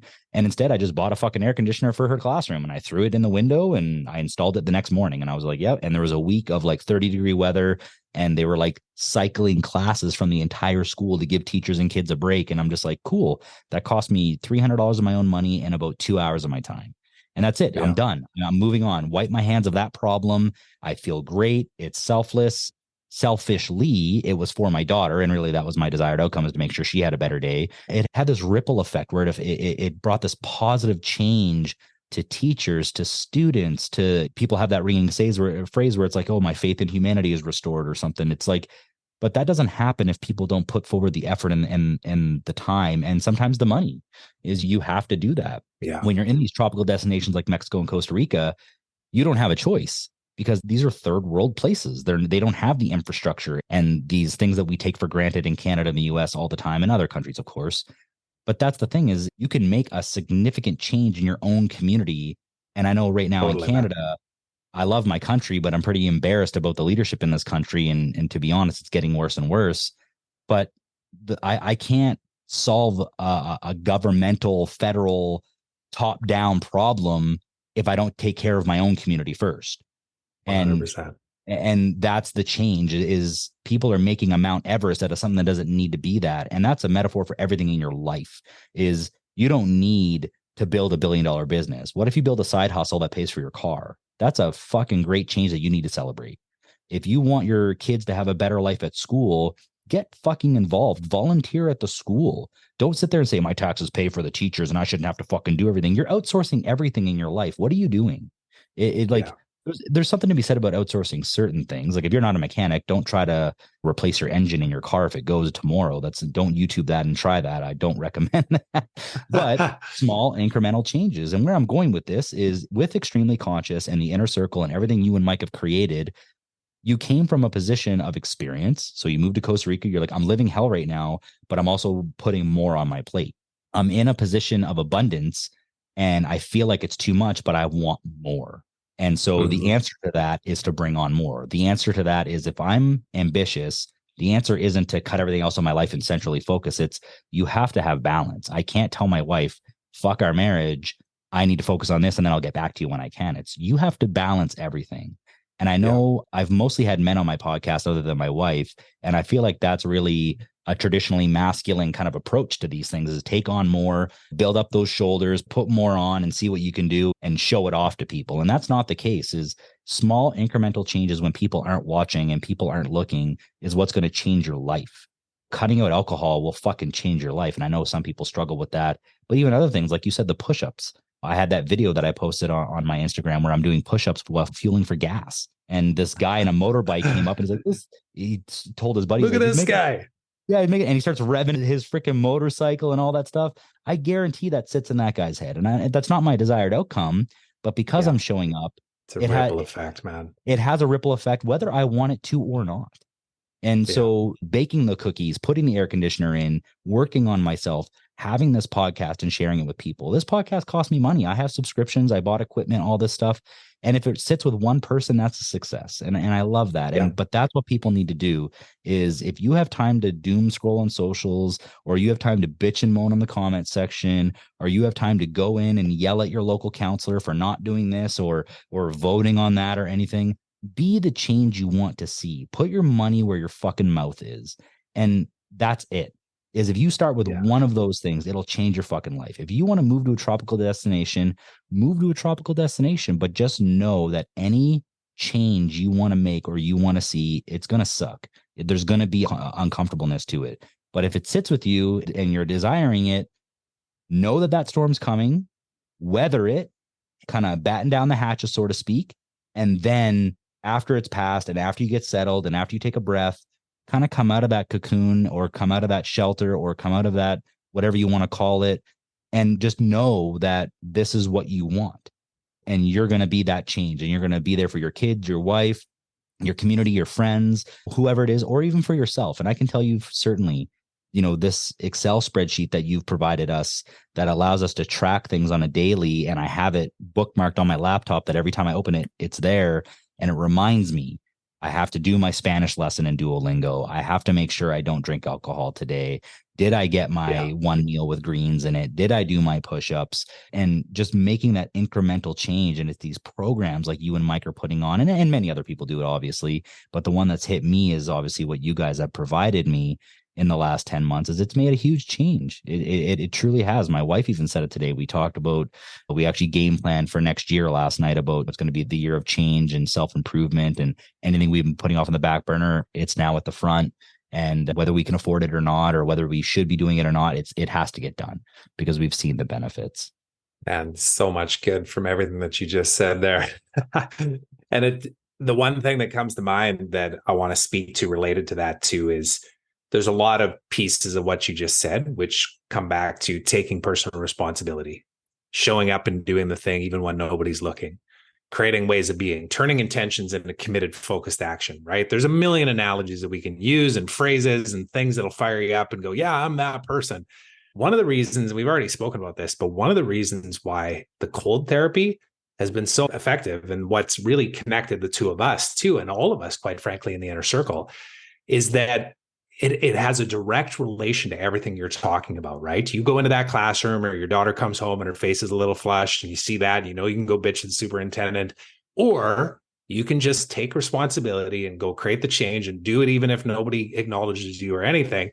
It's no different than standing outside of that cold water and going, bug it, I'm going to do it. I know what's on the other side of this. And for you in that case, right, it's like your daughter will be more comfortable in the classroom. This is why we do these little things. And there's a million of them that a person can reference, but you have to move. That's that key piece on all this too, is that we're long taught and we're told that we can't be constantly shifting and changing and evolving. But the truth is that if you want to grow, you have to be willing to step into the uncomfortable. You have to be willing to be brave enough to dive in and go figure out things that you don't know how to do, or to ask for help, or whatever the case might be. And you spoke about it in so many different ways in what you were saying there, man. But hopefully somebody that's listening to this will resonate with it and pick up on one little piece, because there's a lot of people sleeping in their lives, quite frankly. And that's another reason why we created some of the resources that we did lately. Because as you saw, I created this guide called The Simple Guide to Extreme Change. And inside of it, I created this wheel, and I'm starting to debate whether or not it should be a ladder too, but that's just how my creative brain works, right? I see things in holograms now, but this whole idea that we get comfortable when we're in a certain stage or state of our life, and we don't want change. We like our Sunday football. I like eating the chicken wings. I want to have the 5 beers on Friday and Saturday and Sunday, and then do my best to kind of get through the week and then go get at it again. It's comfortable. But then when you have that moment where you're like, man, this all-inclusive vacation to Mexico is really awesome. I wonder what it would take to move here. You have to change in order to change your reality. That's the truth, which means you got to take that comfortability and you need to start exploring curiously what that would look like. Like, what would I need to do to actually create change? And then there's a bunch of steps that are included in it, including having good intentions, facing breakdowns and realizing that the world isn't going to end and it's part of the process, finally committing, bravely leaping, and then changing your way of being. And the habit tracking, for example, is a great tool for exactly that, because I'm sure there's many things on yours, as there is mine, where, yes, it's nice to have the checkbox and to be able to reference back to it. Like, shoot, was I supposed to drink today or not? Like, eventually it just becomes a way of being. You're like, no, I don't want it, man. I don't feel good the next morning. I'd rather drink water, or I'd rather do some breath work, because I know that when I do the breath holds, I actually get a bigger high than when I do off of 3 beers. But before you actually lean into the uncomfortable of, I wonder what it would be like to not drink at all. And just to be clear, I don't not drink. I still have a few beers, but I've considerably dropped how much I drink. And my life has changed dramatically because of it. The way that I feel in the morning, the fact that I can get up at 5 a.m. and I don't feel like a bag of shit. You got to be honest with yourself, and then you have to make a commitment to change if you want to create change in your life. And that's the foundation of what we're doing. That's what's in the guide as well. Yeah, I'll definitely link that in the topic of this video and make sure anybody who listens to this has easy access to it, because it's free. It's impactful. It'll fucking change your life. It's, I believe, 59 pages. So that sounds intimidating for sure, but you don't need to read it all at once. Just kind of have it, reference it. If you feel the need to watch somebody mow their lawn on TikTok, maybe just reconsider and open up and read a couple pages. That'll probably change your life. There you go. I want to simplify. And hey, for the ladies and the men out there too, there's at least 2 pages in that book where Alfred has his shirt off. I'm just saying. So even if you just wanted to download it for that and go and check it out, there you go. A little preview. Great. You just guaranteed 0 downloads. Amazing.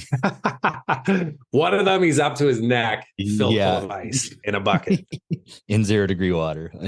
Amazing. Yes. I want to simplify the message here for anybody listening to this, because they might sit there and say, I don't really have a desire to move to Costa Rica. What they're talking about, building $1 million online business, sounds exhausting. I want to guarantee people that if you're the type of person that is planning on being in the same job for 30 years, watching the same football game every Sunday, maybe going to a kid's soccer game here or there, if you were to stand still and not make any change in your life for 30 years, the amount of stuff you cannot control that will change but will have an impact on your life is fucking considerably high. And so you don't have a choice. If you don't want to go backwards, even if you want to stand put, you have to learn to adapt and change and become better at dealing with things that you cannot control. The government will change. Your favorite hockey team is going to win, then they're going to suck, then they're going to win, then they're going to suck. The person that you follow most on social media is going to retire or move on. Your kids are going to get older. You're going to get older. Your health is going to change. The way you recover is going to change. Your marriage is going to change. Your sexual impulses or your physical exertion or the industry you work in is going to change. Everything is going to change that you have 0 control over. The only thing you have control over is you and how you handle things and how you do things and how you're able to adapt. So I don't want this to be like the message. If you want to see extreme change in your life, or you want to grow, or you want to uproot your family and move to the dream destination that's on all the YouTube videos you see. If you want to live in a small town in Saskatchewan for 30 years and go to the same hockey rink and do the same things over and over, maybe a council gets voted in and they demolish that hockey rink. Mm-hmm. And you chose to be complacent and not go to that council meeting where they were deciding to do it. And you chose not to get involved. And you chose not to be the change you want to see. Or you chose not to be the person that refuses to allow change that affects your life. Is you need to do these things, even if you have 0 ambition whatsoever. If you don't want your life to be negatively impacted by other decisions, you have to do Doing is the key to everything. You don't have to go to the gym 6 days a week to maintain your fitness. That's not what we're getting at, but you have to be able to do. You have to be able to adapt. You have to be able to be a problem solver or a person that takes on something you really truly believe isn't your problem. It will become your problem. And when it becomes your problem, you're actually not going to be able to do anything about it because it's going to become this big thing that no longer only you can fix. You have to be able to fix the small things and be able to do the small things. You have to become a person that continues to move forward only to maintain. If you're ambitious, you have to move forward faster, harder, stronger, that sort of stuff.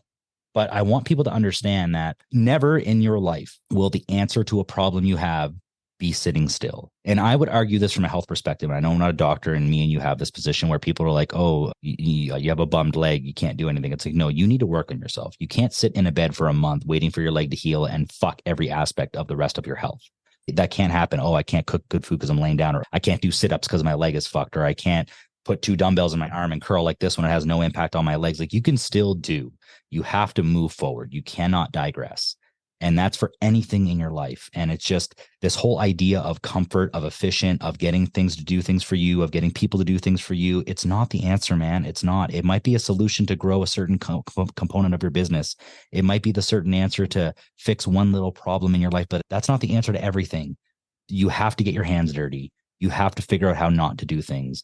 You have to get uncomfortable. You have to get sore. You have to get headaches. You have to lose sleep in certain aspects to learn something. And I'm not saying that that's everything, but the first time I did breath work, I was fucking scared shitless. I thought I was going to pass out. I was fucking super nervous. When I got in the cold, I couldn't catch my breath. I thought my heart was going to stop. I thought all this stuff, but you have to find where your risk threshold is, and you have to flirt with it consistently.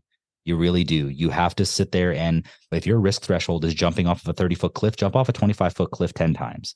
If your risk threshold is I can't get any less than 8 hours of sleep, get 7 hours and 45 minutes and see what that does for you. Maybe change your bedtime routine a little bit, and maybe do a little bit of yoga nidra to kind of set yourself up and not look at your phone.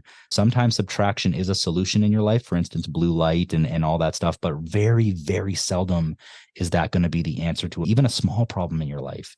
That goes back to what I was saying earlier about the brick and mortar traditional component of it. Is I don't want people to think that outsourcing or digitizing every single component of your life is the answer. It's not. There's certain areas of your life where you cannot buy a fit body. You cannot buy a calm temper. You have to learn how to do it. You have to go through the shit. It's not given. It's not bought. It's fucking earned. Period. End of story. There's no 10-minute cold plunge that's going to change your life in that one instance. You'll see benefits of it, but it's the doing. It's the consistently getting after it. It's and that's everything, right? Andy Frisella, the guy that created 75 Hard, he has this thing where people can be consistently shitty in your life. So we have all these one-word analogies for, discipline, commitment, consistency. Not one of those is the answer. It's all of those combined. It's being disciplined, committed to something that is positive and it's going to impact your life while also excluding the like. It's not the one phrase. It's not the one word that you get tattooed on your chest. That's not what it is. It's you have to stack this. And it's just like the habit tracker you guys have created for Extremely Conscious. It's also how you outline it in the guide to extreme change, the simple guide to extreme change in your life. Is if you only do one of those things, you're not going to see a measurable difference. You have to make minor changes in many facets of your life to be able to see that and consistently do it. And then to also understand there's no finish line with this. There's no, I'm fit, I got a 6-pack now, I'm done. It's no, you have to do this consistently for the rest of your life. And you have to also adapt. And maybe you do 100 push-ups now, but in 10 years from now, you're doing 100 push-ups, 100 burpees, 100 squats, 100 this. Like, you're going to stack this, but you have to do that consistently in a measurable fashion while being uncomfortable, while excluding negativity. Like, it's all these things combined. It's not one, it's all. And that's the one thing is you can't buy a course to build you $1 million business. You can't do one thing to make that change. So I wanted to highlight that because I feel like that is something that is also sold as the one and done, the simplistic measure too. It's a complicated, convoluted, stressful, frustrating situation that's not going to be answered immediately. It's going to take many failures. It's going to take many shortcomings. Forgive yourself, keep moving forward, understand that the journey is more important than the destination, and just embrace the suck, get after it, and fucking do your thing. Beautiful, man. And I'll add on to that, speaking of the idea that this doesn't have to be about one particular thing, about like getting super ripped or making a bunch of money or whatever. There has to be something deeper than that. There has to be a why behind it. There has to be a vision that is constantly evolving and adapting. I think a lot of times around the idea that how do you want to be remembered when you're dead? When people are at your funeral, how do you want to be remembered? What kind of person were you? What kind of integrity did you have? Were you authentic? Did you show up when people needed you but didn't ask for the help? That type of thing. That's something that's aspirational. And then the other piece around the why, I know for me, and we've done some work together and individually on this too, is so we're telling people you should really get in better shape and you should do it consistently and show up every single day. Then the question is, well, why? Right? Like, I don't know. My life's good, man. I like my beers. I like my football, all that kind of stuff. For me, the why became, okay, I got 2 young boys now. I found a love for this sport, surfing, that I didn't even do for the first 35 years of my life because I never got outside of a landlocked province in Canada. Now I love it. And I'm seeing my kids starting to love it. And I'm thinking, how am I going to be in 20 years when my kids are 25 and they're in the water and loving life? Am I sitting on the shore watching them from a chair, or am I in the water? And now I think about that, man, when I get up in the mornings and I don't want to do the push-ups or I don't want to go to the CrossFit gym or whatever, that starts to give me the push. That becomes the why behind it. It doesn't have to be in the micro moment. It can be in the macro. And there's so many moving pieces to it, as you say, right? That's why there's never just one thing. And it is a journey. And we're going to go through these waves too, right? Like there's times, and I've got a friend, actually, a guy by the name of Brian Panuzzo, who I think you know who he is. You've never met him before, but he speaks about this all the time. This lifestyle that says it's Christmas time. Don't eat any good food, the kind of stuff that you really love that's bad for you. It's like, come on, man, enjoy the freaking holidays. But if there's 31 days in December and you know that Christmas is like maybe 1, 2, maybe 3 dinners, well, then overindulge those days. And the other days, get to work, get back to your routine. You've earned that cheat meal. And then it tastes better even too. But I know when you're in the thick of it and you're not operating from that way of being, it's hard to see the benefits. It's hard to get that dopamine rush. Hence why we have all these other modalities and ways for us to do that, including breath work, including the cold plunging, including checking in with other guys and realizing that the days that you wake up and you go, man, I really don't want to do this, that 2 other guys go, dude, me too. But then the 4th guy goes, hey guys, I'm fired up today. And you know that the person that you said you wanted to be operates like this. So let's go get this shit done. And then you show up, because you got to get around the right circle, because you're not always going to be high, man. There's going to be days when you just want to sleep in. Sometimes you need a kick in the ass, and other days you need a rest. You got to slow down. It's quite a game, man. We're training for life. This is what we're doing. We say it all the time. Like, we are training for life. There's no manual in this stuff, but what a ride when you actually push the boundaries of what you think is possible every single day in all areas: physical, relational, spiritual, financial, everything. It just all rises. It's a beautiful thing. There's no manual, but there's certainly a guide, and I know that guide. So we'll certainly provide that as a resource for people. Right. They can read that. I'm glad you mentioned circle, and we call it our inner circle with Extremely Conscious, and I've been super appreciative to be a part of it. And I feel that's probably going to be one of the messages we'll close on here is men are faulted for wanting to do it themselves. And I feel women are better at this, of generating community and doing things together. But I just want to highlight the fact of not only should you not, but you should do everything in your power to ensure you don't do any of this by yourself. Is you need to surround yourself with people that are on a higher trajectory than you, because they can set the foundation, keep them close to you.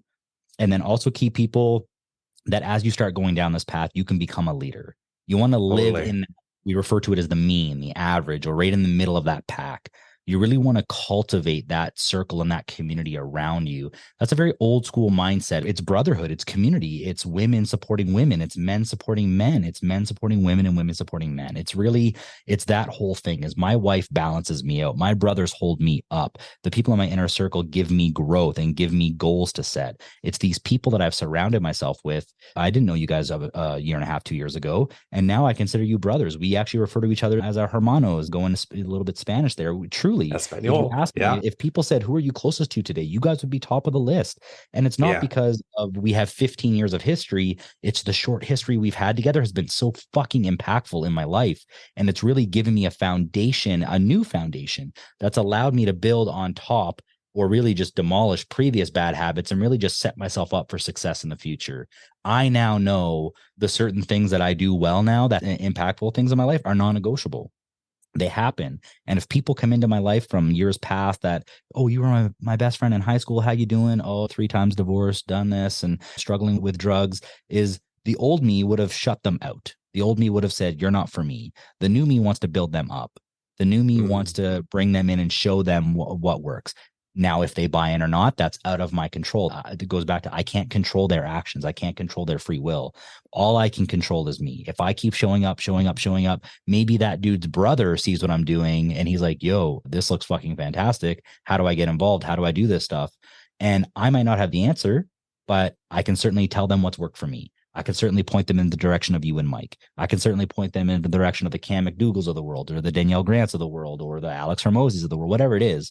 I can point them in a positive, higher trajectory than what they're currently at. And whatever they buy into, they might be about cold, hate breath work. They might be about push-ups, but maybe they want to still indulge. I don't know.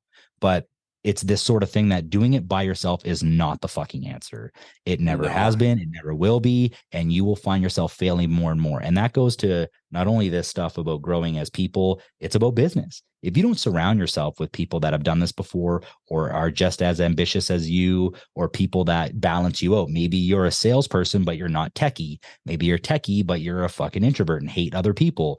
Business isn't usually one faceted, especially entrepreneurship, because that is basically an overarching word where you need to not do one thing perfect. You need to do a little bit of everything, because that's the early stages of entrepreneurship. That's the getting a business off the ground, because usually you're either lacking capital or you're lacking expertise, one of the two. And that's something that I want to highlight for people. Is this is a great opportunity to highlight extremely conscious inner circle and then other people's work as well. I know you had that Brian gentleman have a speech for us where he lost his arm in a parking lot or something. I can't remember his last name. I'll let you. Brian Bogart. Yeah. Brian Bogart. Those are it's people like that, and yourself and Mike and Joe and the Cams and all these guys, they offer these services and these positions of allowing you to grow and showing you the tools and the resources and the mentorship and the accountability that bring you to that next level. Because if you do it by yourself, it's more often than not, it's not going to be successful. And some people can, don't get me wrong. There's the oddball here and there that can certainly just find that groove, find that thing. But I know for me, finding that group of men, finding that group of people, getting the feedback from my wife that it's working, that reinforcement, that I think this is doing good. What do you think? And they're like, it's fucking game changing. Okay, perfect. Now I have a new bookmark and I'm going to go from here. This is now my new starting point. Before it was here and I've made this growth. Now this is my starting point and I can keep going and keep going. And you talked about the circle, but the ladder as well that's really what it is. So I want to reinforce that to people is they listen to this. Don't do it alone. There's so many resources. There's so many groups, and you might make the plunge, invest a couple $100 or $1,000 or $10,000. And maybe that one isn't for you. Don't get discouraged. Find the group, find the people, find the men, find the women, find the collective that works for you and fucking run with it. And it will change your fucking life. Well said.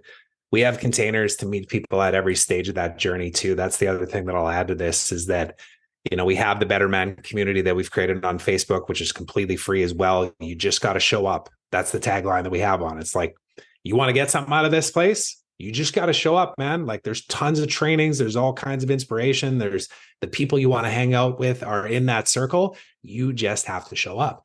And then we have other things too, where we can do it in a much more focused way. Like we have this 90-day program that we've now created called the Evolving Man Accelerator that will be the lead in to what we're all up to in the inner circle, because we've realized on this journey too, that you can't buy your way into an inner circle like this. It has to be earned. And when you do show up and operate with a level of integrity and authenticity in the same way that the rest of the guys are, you will rise together. One of the analogies that I'm thinking of, man, and maybe we can even try and link this up in the show notes later too, I'll send it over to you, but there's a video by, like a clip by Chris Williamson, who's another guy who runs a podcast. I can't remember the name of his podcast, but he talks about that lonely place in the middle of shedding who you used to be and becoming the person that you either desire to be or that you are destined to be.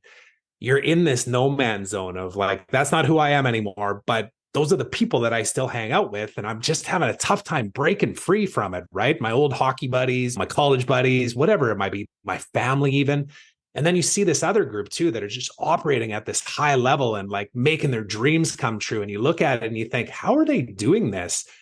It's lonely. This is why we created these spaces too, is to support people in that space from like, that's who I used to be. This is who I'm committed to becoming. All right, let's lean into this then together. And it's not just about physical. I know we've spoken a lot about physical here. A big part of it is the spiritual aspect of this too, which is to just go deep in within and just go like, who am I committed to becoming? Why am I here on this earth? What happens when I die? Like, these are the kind of questions that I was asking myself when I hit my point of breakdown, man. I had to look at it and go, all right, it's time to ask that question now. For a long time, I would just close my eyes and go, nope, that doesn't exist. I'm just going to keep going here. And I know that's one of the things that you and I also aligned on too, which we didn't really get into, which I think is fine anyways, just the whole political aspect and what's gone on in the world and stuff too, right? Because eventually, I think that was the biggest thing, is that this analogy right here of like, wait a second, it's an awakening. It's no different than us on a personal level, right? You can look at it on a religious level. You can look at it on a medical level, on a political level, all these different things. But when that awakening starts to happen, you got two choices. Close the blinds and go, nope, didn't see that. Going back here, it's safe over here. Or you go, wait a second, show me that over there. Okay, that seems a little far-fetched. I'm not saying I don't believe in it, but I'm still going to stay over here. Like, there's baby steps that happen along the way, man. That's the best way to describe, I think, what both of you and I have experienced over the last 2 years too, because when you speak of it from like the levels of consciousness, which is also mentioned in the Simple Guide to Extreme Change, you and I both went from anger to love, to be honest, right? Which was love for the entire experience, appreciation for what went down the last 3 years to bring us to this place. Because dude, we wouldn't be on this podcast right now if it wasn't for all of the crazy shit that went on the last 3 years. How can I not be grateful for every single second and everything that's happened along the way? So it's a trip, man. Everything about it is a trip. But the question is, will you keep the blinders on and go, no, didn't see it? Or will you peek through them and go, all right, let's go look. Let's be the light in the darkness here. Let's move in that direction. I actually looked up the Chris Williamson one, but I'll link it in the show notes here. I'll let people kind of discover for themselves, because it's a great way to summarize and highlight the importance of not doing this by yourself. Because there is that point. If you're that rare person that can kind of generate momentum and start it, there's going to be a time where you mentally and possibly even physically feel worse than at the beginning. There's that chapter in your life where you've now discounted people in your life and you've transitioned from. Sometimes that's a spouse, or an ex, and sometimes it's a friendship circle. Sometimes it's even family, depending on where you're at in your current life. And then there's the new people that you want to associate with, the people that you desire to be in your circle, that you desire to emulate, that you desire that they become your mentors. There is a transition period in there that is extremely, extremely dangerous, especially for men, because that's sometimes where people stall out. And if you find yourself stuck in that spot, you've already disowned the people that you have. So you can't revert back to your old life. You've made too much change. You've made too much progress, but you're not where you want to be. So now you're stuck. And now you have to almost create everything again from scratch. And that can be dangerous for people. That can lead to alcoholism and addiction and loneliness and depression and reverting back to old habits. There is going to be that time. So if you're alone and not supported and reinforced in your position to generate and not stop in that lane, that's what's so important. And that's where the men's group comes from. That's where the support systems and the structures come from, is that's where they gather momentum. You can rely on these people. They're reliable. They're consistent. They're benefiting you. You're benefiting them. And that's where you really need to reinforce that and have that from the get. And I feel, because if you try to find those places in your darkest, loneliest place, you're going to feel like an outcast. And hopefully you meet people that want to bring you up. and you continue to do the work, but that's where it gets dangerous. That's where you really need to ensure that you have those circles in that community, whether it's a spouse or anything. You need to be honest with yourself and also honest with other people. And that's the area you really want to try to avoid. So I love that, dude. Fantastic. I want to let you close on this. Where can people find you? What should people check out? What is something that you want to leave, maybe even a little bit of a nugget? I'll let you roll here in the last little bit before we close this one out. Yeah, I think I'll just pick up again on what you just said there, which is to add to that, who do you trust when you get to that place? Because when you're in that zone where you've made some changes in your life and maybe you've started to distance yourself from an old version of yourself, which means that there's people that have kind of naturally either left or you've pushed them away. And then you're seeing this whole new world and this whole circle of this tribe that you could essentially move towards, but you're not there yet. Like, you don't speak the language. You're not operating that way. It can be a very vulnerable, scary place to be, because you think, man, what if I make the wrong choice? And like on the extreme end, what if I end up in a cult, right? Because this is the truth, man. Like when you get to a place where you're like, I just want change. It's like, well, those guys are doing the opposite of what I'm doing. Maybe I'll just go do that. This is where I think transparently and honestly and authentically sharing your truth, like for me, for you, for Mike, for Joe, for Dion, for all the guys that are in our space, that's how it gets built. Because the one thing that's really landed for me, and I didn't always operate like this because the digital marketer in me wanted to create a persona. I wanted to show everybody that I had all my shit together and that I was killing it in business, right? And what I learned over time was that authenticity, vulnerability, and the truth is what actually creates trust. So if you follow me, you see that like yesterday morning, I shared a clip talking about how I was the captain of the shitstorm because my kids were freaking out before school. The taxi didn't come, so I had to walk them there. I had to carry one of them halfway. It's 35 degrees in the middle of the afternoon here. Got meetings canceling. We got power outages here. The internet's hardly working. Thank God it's worked for this whole interview. But man, like I'm just living life just like everybody else. And I still choose to show up. And I have good days and I have bad days. But I got brothers now that are there to hold me high and also pat me on the back when I just need a little bit of love. And isn't that what we're all actually desiring? We want to find our tribe. We're not meant to be alone in this world. We're meant to be warriors together. And when you do find that crew, man, just commit to it. Commit to it. That's all it is. You just have to show up for yourself, because when you do, it is a ripple effect. We talk about it as the investment circle. You invest in yourself first, because if you don't put that mask on first, you can't help anybody outside of you, right? And then naturally, the people that are most impacted by you investing in yourself and your own health, mentally, physically, emotionally, spiritually, is your family and your kids. They see it. They witness you showing up even when you don't want to, right? And then it ripples out from there. If you have a tight group of friends that you could spend the most time with, you will become the equivalent of how all those people choose to show up. And then you expand out from there. The way that we see that is our inner circle, which will continue to grow because we know that we're not stopping this. Like Alfred's going to be my brother forever. Like, how could you not be, man, with the things that we've gone through in life? If you go through a rough patch, you damn well know I'm going to be there for you, right? And vice versa. And then it just expands beyond that. And to me, my intellectual brain can wrap my head around that. It's like, okay, take care of me, take care of my family, be there for my brothers, be there for my extended family of brothers, and everything else around me changes. You change, everything else around you changes. That's it. Sounds simple, right? And then it comes down to the very basic things like, are you drinking enough water every day? Oh, that doesn't make a difference. It's like, no, dude, it does. Yeah. Like if you're not drinking your 3 liters of water, start drinking water. There's foundational things. It's in the guide. So I'll leave it at that. If you guys want to connect with me, just you can Google my name. I got articles all over the place. You can see my journey over the last 15 years too. I've been online for a long time. So just Google Trevor Turnbull. I'm on LinkedIn, Instagram, and of course, check out Extremely Conscious. You'll see all the stuff that we're talking about linked up there, including the accelerator, the guide, and even what we have coming up for retreats as well, because that's one other thing we haven't really even dove into, but we got some more things planned here coming up in the new year.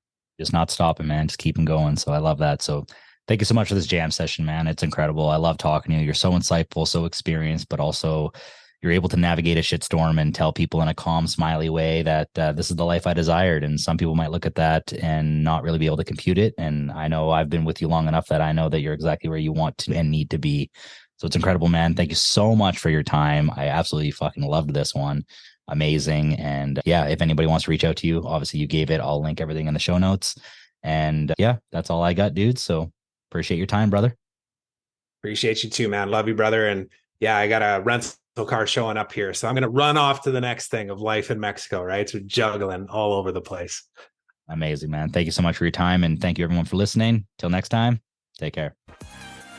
Well, that's it for this episode. Thank you so much for listening to the Unmodern Podcast. If you like what you heard and want to hear more, don't forget to hit that subscribe button. Also like and follow me on Instagram and Facebook at Unmodern Podcast. Do you have suggestions for future guests, or if you're interested in being a guest yourself, please visit unmodernpodcast.com. Thank you again, and we'll see you in the next episode.